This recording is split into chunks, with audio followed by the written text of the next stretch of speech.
Russia facing, quote, staggering fatalities, which is driving morale down. Indeed, there's a U.S. intelligence estimate that over 7,000 Russian troops have already been killed in these few weeks. If that sounds high to you, that's because it is record-breaking high. It's greater than the number of American troops killed over 20 years. Let me repeat that.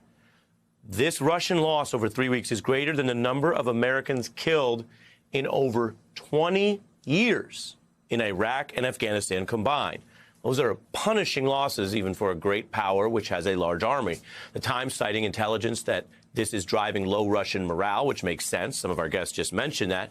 Soldiers are taking actions that can't really be hidden. Some have parked their vehicles and left them in the woods rather than fighting on for Russia. It is a contrast to a theme we have seen really across centuries, regardless of the technology or the countries involved, when the people fighting for their lives, for the existential defense of their country against foreign occupiers, seem to have stronger, more resilient attitudes, with civilians often leading this Ukrainian effort. Myself, I'm not a soldier, right? I don't know how to shoot people. I don't know how to act in this kind of situations. But if it will come here, then I have no option. What is your day job? Do you have a day job? Yeah, I'm a project manager. Project manager. Yeah. And now you're maybe a soldier. I mean, everyone is a soldier right now, right?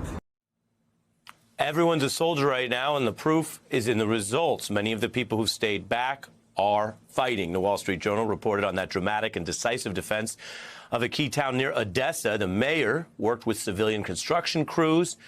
They improvised. They did what they could. They blocked the rivers, the streets, the bridges, anything in conjunction with the Ukrainian military, but backed by a lot of regular people, including the men who are legally bound to stay in country, to defend themselves, to defend what's left of their towns.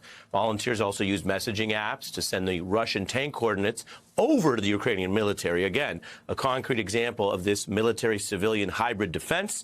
Some of that worked, leading to open fire and attacks on the positions of those Russian tanks, Russian soldiers. Sometimes we're seen fleeing, burning vehicles, scrambling away on foot. And we've seen other reports, even before this big number of 7,000 dead, that involve how inexperienced some Russian troops seem, poorly trained, out of food. Some of this is playing out on the battlefield.